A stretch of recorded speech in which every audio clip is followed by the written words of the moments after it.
do some vaudeville comedic act in the meantime to keep everybody entertained.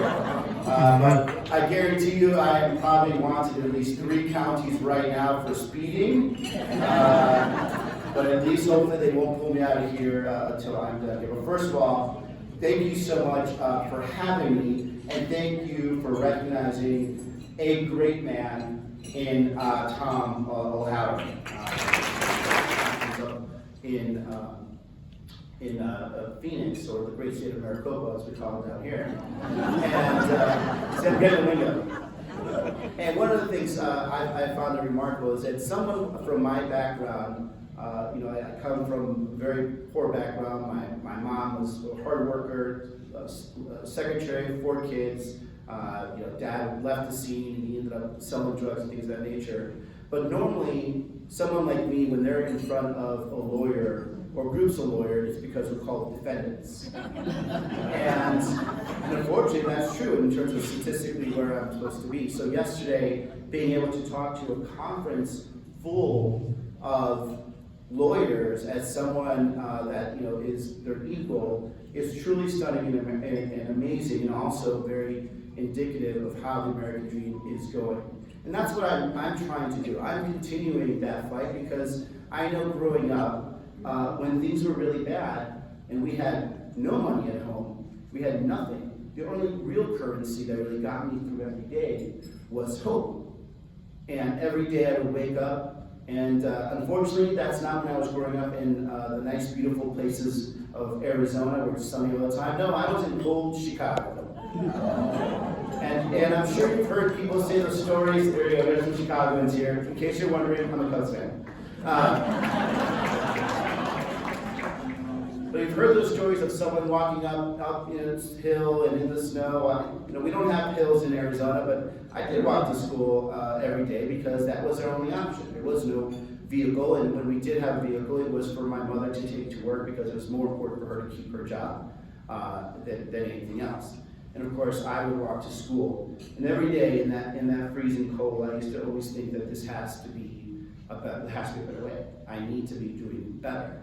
I cannot be living this way, and nor can my family live this way for our rest of our lives. That the next time around, that it would be better. And if I just worked hard and kept my nose clean and studied a little more, that American dream was going to be possible. Well, let me tell you what happened. It was possible, and it became possible. So that little boy who worked hard, got a scholarship to Harvard, and then not only, sorry, I climbed up on that one. Not only did that happen, but then my sisters also got scholarships to college. And then that mother who worked the secretary job after she had sent all her kids to school also went back to college. So in the span of less than 10 years, because of the great country that we live in, a family that started with no college education now has, I think 3 master's degrees altogether. We have 1 doctor. I am not the favorite one in the family now because we have a doctor, so. But we have what truly is the story of American success, and I really felt that. And when I had the opportunity, I joined the Marine Corps, like many veterans in this room. Thank you again for your service, to repay this wonderful country. Because if I had lived in Mexico and grown up in Mexico, I would not be going to college, or Colombia for that matter, where my mom is from. If you're not born into richness over there, you're never going to make it. It's only in this country that I had that opportunity of my closest friends, one of the hardest combat tours in the history of Iraq. And in that dark period, I still go through PTSD, to be honest, and returned to Arizona to kind of restart my life. And even then, I still held out hope that I was going to come around the corner, and luckily I did. And the way I decided to come around the corner is I decided to give back to service to my country. I had done service through the military, but now I was going to do service to my veterans in the State House, and was lucky to serve there for many years. And the first bill I ever passed was a bipartisan bill that gave veterans in-state tuition the first day they landed in Arizona. And it was something that I did specifically for a couple of my friends that had decided to move to Arizona, but were basically, said that they had to pay extra money. And these are the things that motivated me to really continue and push. I continued going forward, and I loved the work I was doing. And every day I went out there and I met more and more young men and women from my situation, from my background. And as time goes on, as time went on, I kept hearing some very disturbing things. And the most disturbing thing is that, that a lot of people just did not think that they were going to accomplish the American dream. I was talking to straight A students in high school and said they weren't going to college because they couldn't afford it. I was talking to parents who were much like my parents, immigrant, my mom, at least, who was an immigrant mom who was working hard, who just didn't believe it was going to happen. She was just trying to survive the next day and not believing truly that there was a brighter future. And that's a very disturbing thing to hear. But it's even more disturbing when you have politicians that aren't there to back up these people. When I was, as poor as we were, I always say I had three things that were going for us. Number one, an amazing family, right? A family that believed in me no matter what. A family that said, well, they didn't say I was crazy when I said, you know what, I'm going to go to an Ivy League school. When I said that's crazy, no one in my family had ever been to college at that point. And so when they said, we're there for you, we're going to make this happen, that is the one reason I made it. Number two, teachers. And I'm proud to say of the category of the biggest donors to my campaign so far is teachers. And I'm proud to say that because I wouldn't be here if it wasn't for teachers. I had a great family, I had a great mother, but she didn't really understand the education system as well. But I had teachers that did believe in me, teachers who understood that I had a future, wanted to have a future, but I didn't have the advantages that everybody else had. And even when it was we're in Arizona, even when it was, very, very cold, and I'm sure they violated a lot of school rules, they were sure to pick me up on the way to school instead of letting me walk all the way in that cold weather. So it was teachers that were respected, that were well compensated, that were treated like professionals, that got me here too. And lastly, a government that believed in kids like me. I was on a free lunch program, and so were my sisters, as soon as we got to school. It was a big help to my mother because feeding 4 kids a week, at least for breakfast and lunch, does add up. And we had that little help at that point. We had the Pell Grants that sent us to school. I had the Stafford loans. I had the worker, I think I had the federal work aid program. I even used that to be still a janitor at school. And every day I was able to make it a little more a center that actually believes in fighting for people like me. Kirsten Sinema is more likely to be fighting for the powerful than the powerless. She's more likely to be negotiating for the pharmaceutical companies than she is for seniors that are trying to figure out how to pay for their pharmaceuticals. And I don't have to tell you guys about that. You know that personally, what that means. In Washington, D.C., to make a finer point, there are 435 members of Congress, plus 100 senators. So it's 535 altogether members of Congress. In Washington, D.C., for every one member of Congress, there is 3 pharmaceutical lobbyists. And one of them is paid with your taxpayer dollars. Yeah. And that's a shame. Instead of being there to fight for lower student loan debt or fighting for the child tax credit, which is extremely important to me, she was fighting for the richest hedge fund managers, private equity managers, and I don't know, whatever type of other managers, but the rich guys, to give them a tax cut while the child tax credit was expiring. That would help families like mine, I'm sure, like a lot of families like yours growing up. And so, where has she been? Why is she doing this? We don't know. She doesn't talk to us. She doesn't answer to us. She believes she's unaccountable. For those that serve in the military, you'll remember this, I'm sure, the most important thing about leadership is to be transparent and to hold yourself accountable. She is neither. She has been neither. And so I'm sure she was here many years ago asking for support from the Saddlebrooke Democrats. I'm sure many of you guys have put your time. Hey, not even then? Woo! Bad notes. But even then, but the point being is that she is not answering to us anymore. So we're going to run a campaign that's not just going to be talking about her. We are going to be running a campaign that talks about the American dream and how the Democratic platform is a party of the American dreams. We are talking about how we are going to be able to bring people up from poverty into the middle class. How you should be able to work a job that will end up paying your bills. And you should be able to save a little to send to school. You should be able to have a safe retirement. You should be able to understand how much your prescription drugs are going to cost. And you should be able to be for certain that Medicare and Social Security will be there at the end of the day. We cannot have someone in DC that we can't trust, who can't fight for us. Because when you have someone fighting for you, that's when you feel like you're in it. That's when you feel you could go one more step. Whether it's the coldness of Chicago or it's the heat of Phoenix. But right now, tons of Americans do not feel that. Do not feel it at all.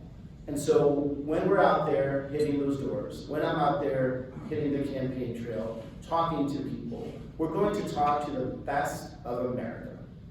We're going to talk what unifies Americans and has unified Americans for generations. This belief that if I work hard, if I just try a little harder, I'm going to make the future better for my kids, and it's going to be all worth it. And that's the thing that unifies us. That's how we're going to win this campaign. We're going to have some naysayers. We're going to have some crazy carries running around there, and I don't know what they're going to be saying.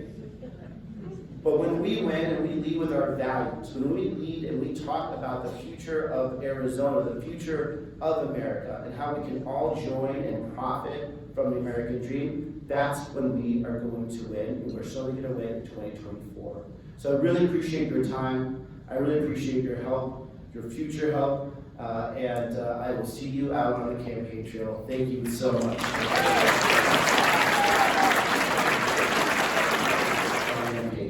Within the first 8 hours of announcing my run, we raised $1 million. And since then, we've raised individually, we have 50,000 individual donations. And we have a lot of people that do donate to the DSCC, and they're calling them up and saying, hey, I'm going to donate to you, this money cannot go to Kirsten Sinema. Now, I'm a team player. I also know that the Democrats need to keep her within that caucus. And so, to a certain extent, I don't need them right now. Because the DSCC really doesn't come in towards the end, right? We have 22 months of this campaign. We're running a great campaign. We're picking up all the endorsements. We're going to have support of, hopefully, the Arizona Democratic Party. I'm going to go through the formal process to do that. We're going to run a great campaign that it's going to be extremely difficult for them to say no. So they're not doing it, but I would not say that it's a malicious intent at this point. And I think we're going to get them in the end. Yes, Elizabeth. Hi. One question I have is, will you highlight the way she's used her staff in DC to run personal errands? Because another thing is, she came from a similar background in the sense that she came from a very poor family, so it doesn't make sense that she, Yeah, I thank you. I actually, it is the most confusing. Repeat the question. Ellen, is that right? Elizabeth, I apologize. Elizabeth said, or asked, if I'm going to highlight the ethics violations she has, violations that have been charged against her for using her staff for personal reasons, and that it's also confusing that she came from a poor background and is acting the way she's acting. Did I get that correct, Elizabeth? So let me take the second portion. For me, it is very odd that, for someone who comes from a very similar background to me, spends her time trying to please those with power instead of trying to work for those without power. I don't understand it. This job is hard. You spend a lot of time away from your family, but why would you do that to help the people that already have power? I have no idea. Number two, in terms of the accusations, I want to make sure it's accusations, that she uses her staff for personal errands. I think we're going to focus on where the fact that she's using her time to help people that don't necessarily need it. And the reason why is, number one, it's not that what she's doing is wrong, is that if you talk to most people outside of the regular circles of politics, they literally believe that I have staff to do everything for me. And so they wouldn't be surprised if we say, look, Kirsten used that, you know, I mean, I literally drove my butt down myself, right? That's the kind of things you have to do. But what I want to talk about is the fact that, when given the opportunity to have a fair tax code, she took the side of private equity managers and gave them a carve out. And then coincidentally, by the way, 40% of her donations after that came from those same people that she just gave a carve out, right? I'm going to talk about how when we were trying to negotiate 60 to 200 of the highest priced pharmaceutical drugs for Medicare, she forced it down to 10 to 60. And, really could have saved billions of dollars for Medicare and also potentially billions of dollars for our seniors. I think that's the kind of thing I want to hit. And lastly, again, back to accountability. She hasn't had a town hall in 3 years. She hasn't talked to anybody, period, unless you have a check in your hand or you have a title behind you. That's not representation. And I think that's also something that's going to be I think that's something that really would be able to push on people that hopefully they would understand. How important do you think the issue of water will be in 2024? I think it's going to be huge. I mean, for all of us that lived here long enough or are from here, we know what we say, right? Water's for fighting and whiskey's for drinking, right? And don't do one more than the other either, so you get in trouble. It is extremely important. One good example is about 6 months ago, I introduced a bill to try to deal with the problem out east when it comes to the Saudi Arabian company sucking up all the waters from the aquifer. And the reason I did that is because even though it's a state problem, because the state has more control, but they weren't doing anything.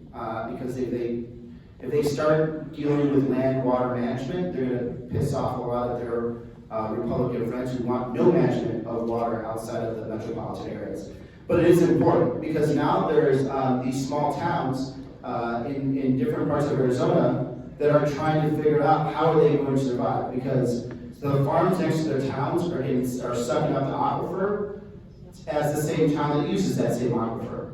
But that town actually has restrictions on water, but the farmland does not. And so there's an actual opportunity, I think, for Democrats to gain a foothold in some of these small rural towns when we say, look, we're here for responsible water management on that end. Number two, it's a really good way for us to also highlight the differences in terms of who we're fighting for. I'm not one of those Democrats or Republicans that always goes after California just to score points. You guys know what I'm talking about? Okay. Except this time it actually is real. Like the Imperial Valley in California are the ones that are really overusing all the water from the Colorado River Valley, and we have actually been good about cutting our allotment, and they have done nothing. So I think us pushing back, making sure that we're fighting for Arizona, it's going to give us a really good opportunity to talk to people that normally would kind of shut us out.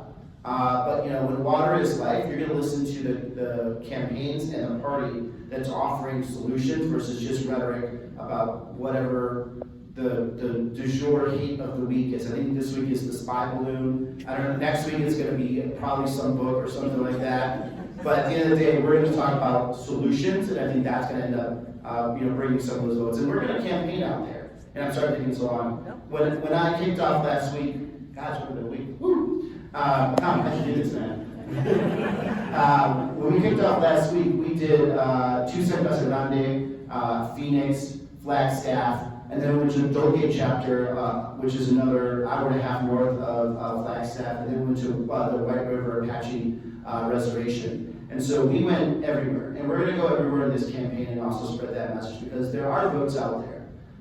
And when we don't talk to people, we leave a vote unturned. And when elections are down to 5,000, 10,000, or 250 like Chris Mays, we have to fight for every vote. Yes.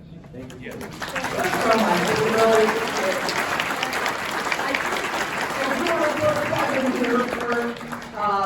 collections, for donations, contributions.